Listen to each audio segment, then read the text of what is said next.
January 2nd, 2013. Episode 1: Honor, Courage, and Commitment. Welcome. As the inaugural post to this blog's views on the happenings in the world today, I want to say that I write from the vantage of a person that is finished playing the bank's games, the government's games, the corporate games, and the mass media's games. I have opted out. The majority of Americans have simply lost or stopped using their critical thinking skills, in my personal opinion, and they need to be woken up. Since 9/11, we have been fed stories of heroism and how much we need protection from the boogeyman called terrorists. To make matters worse, if you don't agree with the government or mainstream media's fictional story, position, and agenda-driven media, then you must be a terrorist. Recently, citizens have even been threatened with prosecution for simply asking questions or using those critical thinking skills that I talked about above. For those of you that haven't been paying attention, we have lost so many rights and had so many liberties stolen from us due to lobbyists and special interest groups that you are no longer represented in any significant way.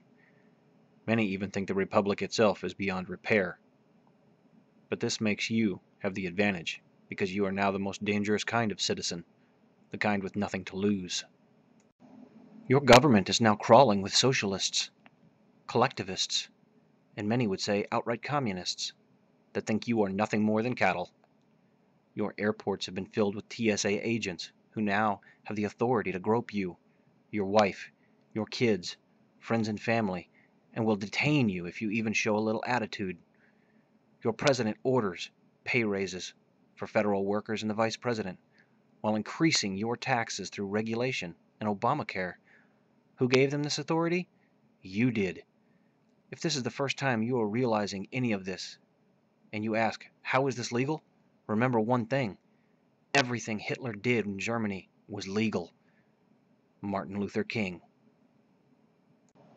Your highways are now being targeted with DHS Viper teams, and they are spreading. Your public transportation isn't safe either. DHS is currently putting microphones on public buses so they can listen in on you while you make your way to your pathetically underpaid jobs due to your manufacturing base being undermined and shipped overseas to cheaper, child-filled sweatshops, all for the convenience of saving a few cents on the items you buy every single day. I mention all of this as a preface because it's all the symptom of a larger, more problematic issue: a lack of morals, integrity, and courage. In the weeks following the Newtown shootings, our sympathies to those families who lost a child. The American people have been bombarded with stories of how an inanimate object is somehow at fault for this tragedy. First, let me point out a few things. 1. Never in human history has an inanimate object ever been convicted of a crime. 2. It's somehow okay for the liberals to stand over the bodies of dead children whose bodies weren't even cold and proclaim that all guns are evil to advance their agendas. But if gun owners say anything in defense of our rights, we are somehow perceived as a violent gun nut hell-bent on killing little kids due to political correctness. I will address that later in this post. Over the last 30 years, lightning has killed on average 62 people per year in the United States and injures 400 more. Taking that into account, in 2006 to 2007, there were 63 shooting victims, while in 2009 to 2010, there were only 33, the lowest in 2 decades. I could elaborate on number 3 much more, using cars, knives, and even pencils. But liberals are deaf to numbers. They have agendas, and God forbid something gets in front of those agendas. Get this straight. You are more likely to get hit by lightning in the middle of a perfectly cloudless day than to be a victim of a mass shooting. Political correctness has made you think it's somehow bad or somehow immoral to speak out against anything. Political correctness is the revenge of Marxism. It's the festering boil on the face of our democracy that has turned into stage 3 terminal cancer. Why am I saying all of this?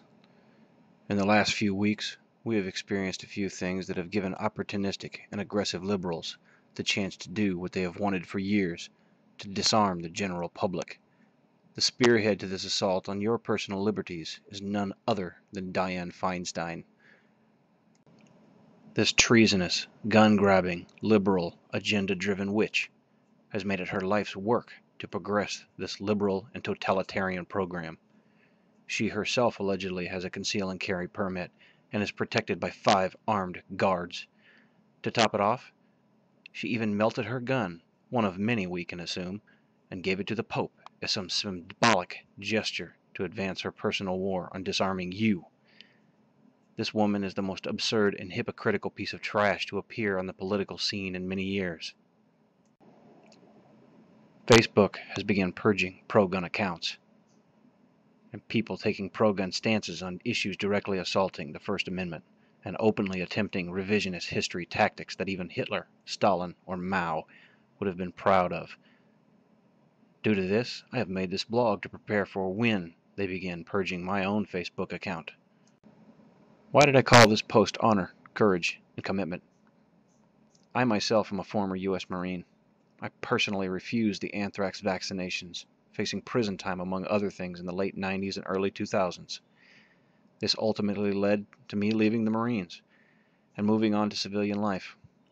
I left with a severe feeling of guilt because I felt duty-bound to serve my country, but was now outcast with no clear path to follow because of my moral dilemma. In fact, many officers simply took early retirement to avoid such a fate, while enlisted were NJP'd and made an example out of. Even more good officers were forced into early retirement when they had many years of service left in them. A huge loss to this country in experience, motivation, and manpower, in my personal opinion. I say all of the above because I want you to know I speak as a former Marine with honorable standing and verifiable backbone to stand up against a system that I knew I had absolutely no chance of winning against, but I said no, loud and clear, despite knowing I was sealing my own fate. Today I saw something that made me see a glimmer of hope for our train wreck of a nation. This is a post via Michael Savage's Facebook page. The post goes as follows. Senator Dianne Feinstein, I will not register my weapons should this bill be passed, as I do not believe it is the government's right to know what I own.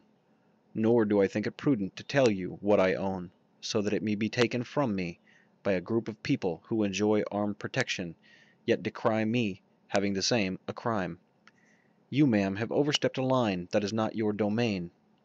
I am a Marine Corps veteran of 8 years, and I will not have some woman who proclaims the evil of an inanimate object, yet carries one, tell me I may not have one. I am not your subject. I am the man who keeps you free. I am not your servant. I am the person whom you serve. I am not your peasant. I am the flesh and blood of America. I am the man who fought for my country. I am the man who learned. I am an American. You will not tell me that I must register my semi-automatic AR-15 because of the actions of some evil man. I will not be disarmed to suit the fear that has been established by the media and your misinformation campaign against the American public. We the people deserve better than you. Respectfully submitted, Joshua Boston, Corporal, United States Marine Corps, 2004 to 2012. And that concludes Mr. Boston's post to Mr. Savage's Facebook page.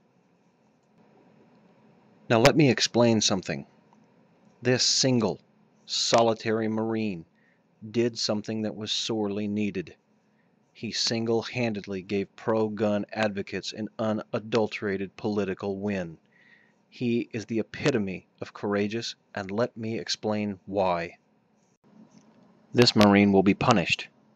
He should be promoted immediately. And he knew he would be. His unit and his family will suffer for his political views and his scathing repudiation of Senator Feinstein's gun-grabbing totalitarian viewpoints, of which President Obama has openly said he agrees with. This in itself is humorous because This seems to take priority over the fiscal sanity of our own country.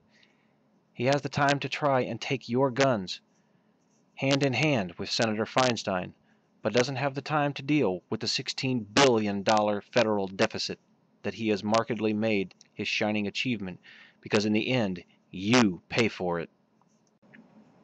Mr. Boston has fallen on his sword, or M4 in this case, for your rights.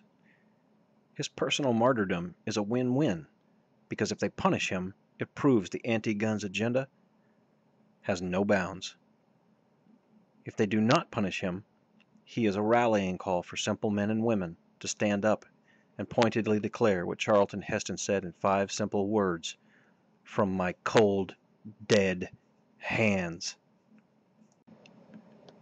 We as a nation need to come together and make gun-grabbing liberals' ideas so toxic that your politicians treat anyone that mentions it like a rattlesnake and immediately run the other direction. Democrats are quick to forget how quickly everyone turned on Mr. Clinton when he tried the same crap back in '94. The right to bear arms is an issue everyone can rally around. This single solitary issue defines us as a culture and a society. It was our beginning, and without it, it will be our end. Deal with these liberals head on. It is far too late to give a damn what someone thinks of you for simply expressing your feelings on this issue. Gun sales are up significantly. Over 16.8 million were sold in this year alone. So don't worry, you're not alone. Thank you for taking the time to come and listen to me and read my blog. I'll be coming out with more, as I plan on giving my perspective from the working man on these corrupt, insidious, and unacceptable politicians, bankers, and companies that have infested this country. I'd like to give a special thank you to the SGT Report for posting my story the other day. And I invite everyone to keep checking back in to hear my views on America today. Now I know not everybody is going to agree with my political views, but when they take our guns, the only thing we've got left is our voice, which is why I'm doing this right now. I'm going to leave you with a simple quote from Jim Brown: "Stupid is a choice."